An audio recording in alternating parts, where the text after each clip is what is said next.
In this video, we're going to be working on the first movement of the first line of poetry in the Yang style Tai Chi Saber Form. And if you don't understand exactly what that means, go back to the intro video and I explain how I'm going to be breaking this form down in that video. So for right now, we're just going to do the very first movement of the first line of poetry. To begin, you're going to have your sword in your left hand. So pick one of those two grips that we talked about in the intro video, whichever one you feel is most comfortable for you. Place the dull side of the blade in the crease of your elbow and grip the sword handle with whichever grip you prefer. You're going to lower the sword down to your left side. So both of your hands are going to be at your side when you begin, and you're going to bring your feet together when you're getting ready to start. Now the very first movement of the form is almost identical to every other form that we've done in Tai Chi, where you step out, you bring the arms up, and then you settle them down as you sink. Now because we are holding a sword in our left hand, we're obviously going to have to change it a little bit. So to begin, holding the sword in the left hand at the left side, right hand is relaxed down to the right side. Feet are together, find your center, find your root, find your posture. So you prepare yourself just like you would for any other Tai Chi form. Once you've prepared yourself, you're going to bend your knees slightly, and you're going to step straight out to the left just like you would with any other form. The main difference is if I leave this sword here when I step out to the side, it's going to tip that blade in toward my head because my leg is going to run into the handle. So what I want to do before I step out is push the handle out away from my body a little bit. It doesn't have to go out real far. It just has to go out far enough that when I step, my leg misses the handle. So the idea is I don't want to leave it there and bounce that blade next to my head, because that's just really uncomfortable to have a blade leaning in close to you as you're stepping out with that foot. So what you want to do is just push that handle forward and step straight out to the left, touching with the toe, setting down the heel, and shifting. So everything about that, again, as I said, is the same as we would do normally in any Tai Chi form, but the only difference is you push that left hand forward. So once more, bend the legs, left hand goes forward, root into the right leg, step straight out to the left, gently touching with the left toe. Set the heel down and shift your weight so it's even between the two legs. As you breathe in, lift both hands in front, and as you breathe out, sink down and press down. So let's go through that one more time. Bend the knees, root into the right leg. Left hand pushes forward, step straight out to the left with the left foot, gently touching with the toe. Lower the heel, shift so the weight is even between both legs.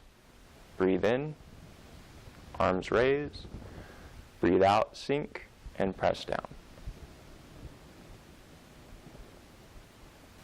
Now one thing that I would like to point out is make sure that the sword stays in the crease of that elbow.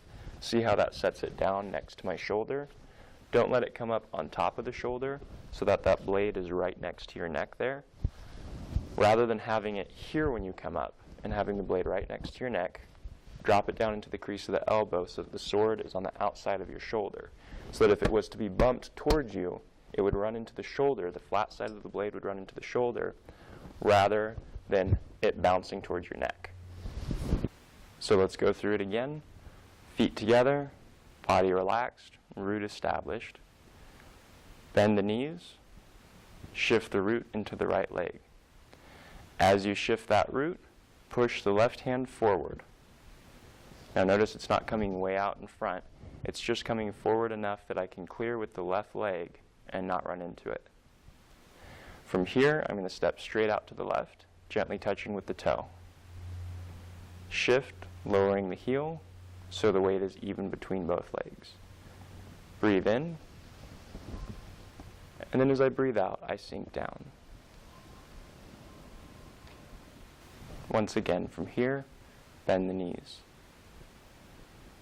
Shift the root into the right leg, bring the left hand forward slightly. Step straight out to the left, touching with the toe. Lower the heel and shift your weight so it's even between both legs. Breathe in, raising the arms. Breathe out, press down as you sink. Arms at your sides, feet together. Bend the knees, Root into the right leg as you bring the left hand forward. Step straight out to the left, gently touching with the left toe. Lower the heel and shift your weight so it's even between both legs. Breathe in. Breathe out, sink, and press down. Starting with your feet together, bend your knees slightly. Root into the right leg as you bring the left hand forward. Step straight out to the left with the left leg, gently touching with the toe. Lower the heel and shift your weight so it's even between both legs. Breathe in, arms raise. Breathe out, sink, and press down.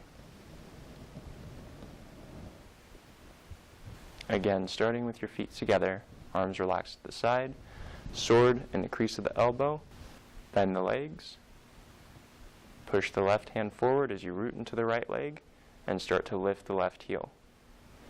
Step straight out to the side, gently touching with the left toe. Lower the heel and shift your weight so it's even between both legs. Breathe in, raising the arms. Breathe out, sink, and press down. And one last time, feet together, arms at the sides. Bend the knees slightly. Root into the right leg, bring the left hand forward, lifting the left heel. Pick up the foot, step out gently, touching with the left toe. From here, lower the heel of the left foot as you shift, so the weight is even between both legs. Breathe in, arms come up in front. Breathe out, press down as you sink. That's all that there is to the first movement of the first line of the Saber Form. I hope you have a lot of fun practicing this movement, and I hope this video was very helpful for you. Thank you so much for watching.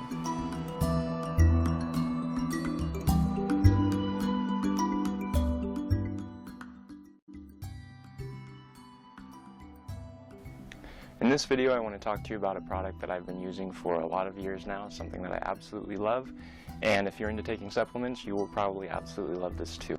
It's called Daily Complete, and it's put out by a company called Pure Trim. This is what it looks like. And the reason I love this so much is because, one, it's a liquid, so I don't have to swallow pills when I take it. Two, it has over 200 nutrients in it, so instead of taking several different supplements, trying to get the same amount of nutrients that I can get out of this bottle, I take 1 ounce of this and I'm done. Now, this is one of the products that I used extensively while I was over in China training, and I think it was invaluable for me for keeping my energy up and making sure I was getting proper nutrition while I was doing strenuous training all day long. Now, the last thing that I really like about it, it's awesome, is it's just simple to take. So if you're like, all right, it's time to take my supplements with my lunch or whatever, you literally just open it up, get a little ounce glass out, pour yourself an ounce, done, swallow it.